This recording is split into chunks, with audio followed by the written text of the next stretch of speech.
Hello everyone, today is April 16th and this is the Daily Tech Recap where we take a look at today's most popular tech stories. I was on spring vacation last week, so there were no Daily Tech Recaps. I know you guys missed them so much, but we are back now doing them, so we'll jump right in. First we're going to talk about another Mac Trojan that is out there. This is reported by Mashable.com. And this is actually the second Trojan that has been recently discovered on Mac systems. The first one was dubbed Flashback, and that has been fixed actually by Apple already. They have released a patch to kind of fix things up there. And now already we find another one. This one is called SapPub, and it can be received through Java applets in malicious emails that contain links that direct directly to the malware.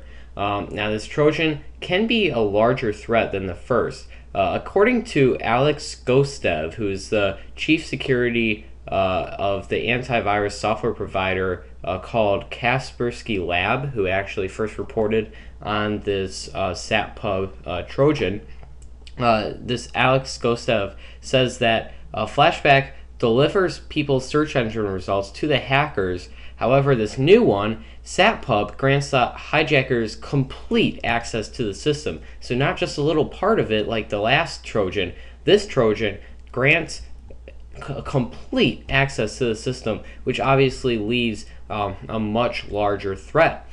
They have also noticed that the attackers have pinpointed their victims, so therefore this threat may not grow as widespread as the last one because it is much more targeted.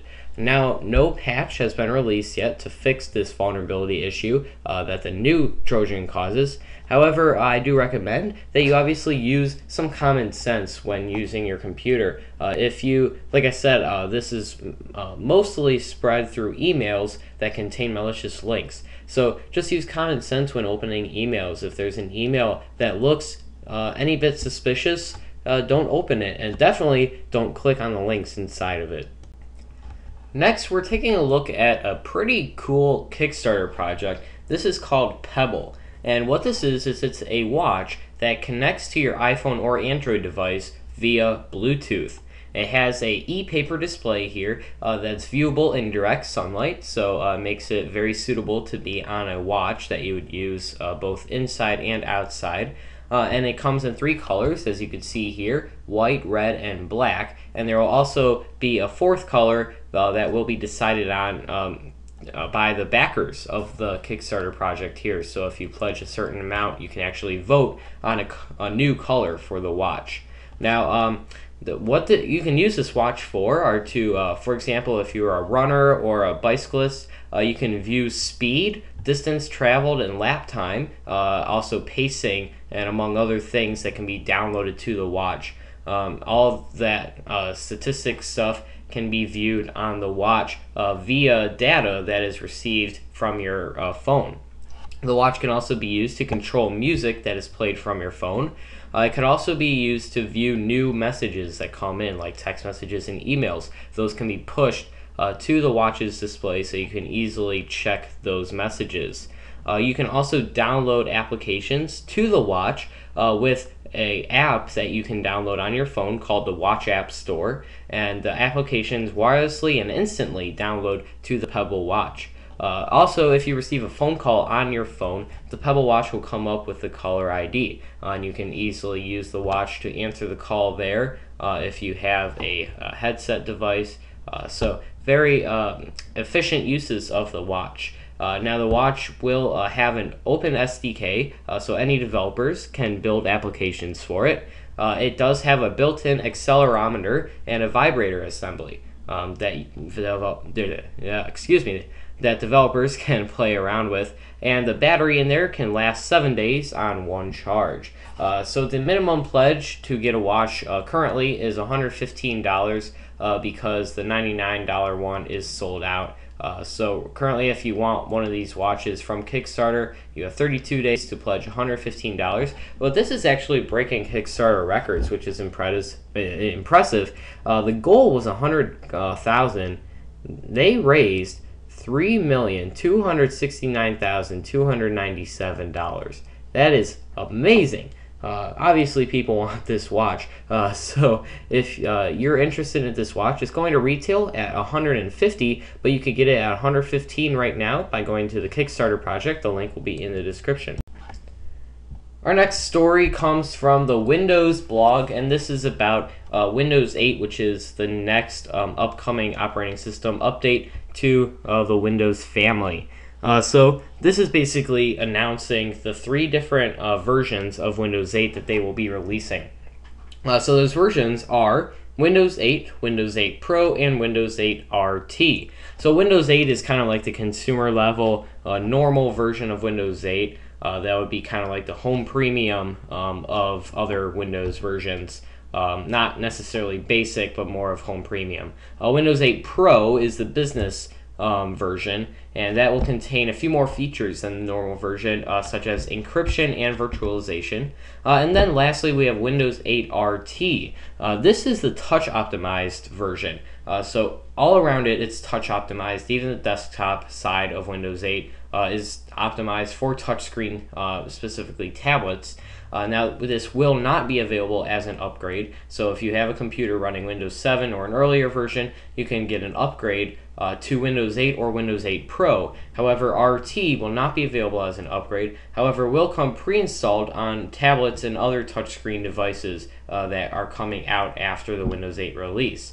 And it comes with bundled Microsoft Office software designed to run in touchscreen. So they will not, it doesn't sound like they will be making Microsoft Office designed for the Metro experience. However, they will be optimizing it a little more to work more user-friendly on the touchscreen experience in the desktop interface instead of the Metro interface. So Microsoft Office will run in a desktop interface, but they will be making it a little more user-friendly for touchscreen. So that's it, really.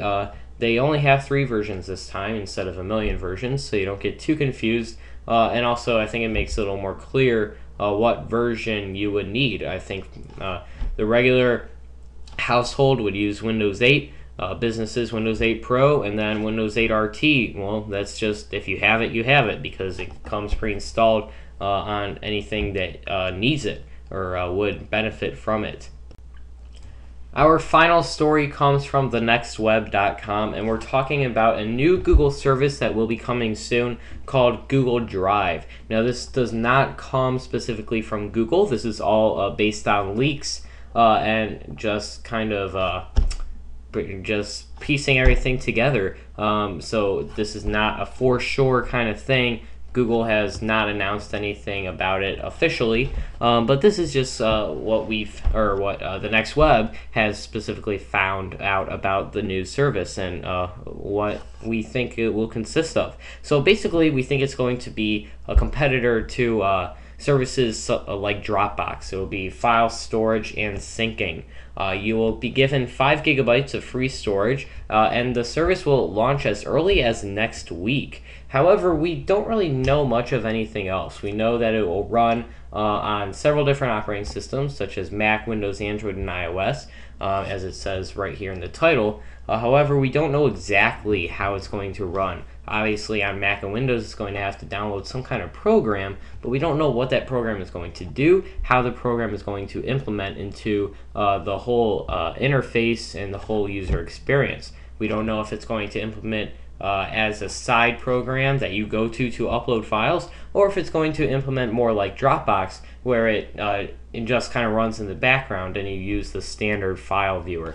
So again, just because it hasn't been initially released yet, we don't know much about it. Here's a little screenshot of what it could look like. And obviously, we think it's going to be at drive.google.com if they keep up everything that their entire URL naming scheme. So just check that out. Keep your eyes open. Next week is the expected release of Google Drive. So thank you guys for watching.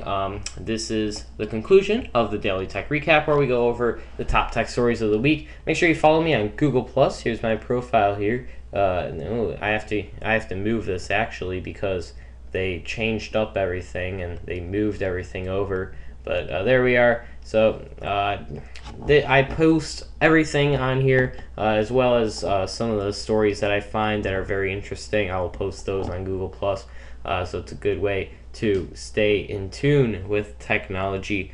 So if you don't have a Google Plus account, you should probably get one, because Google Plus is where it's at when it comes to sharing information.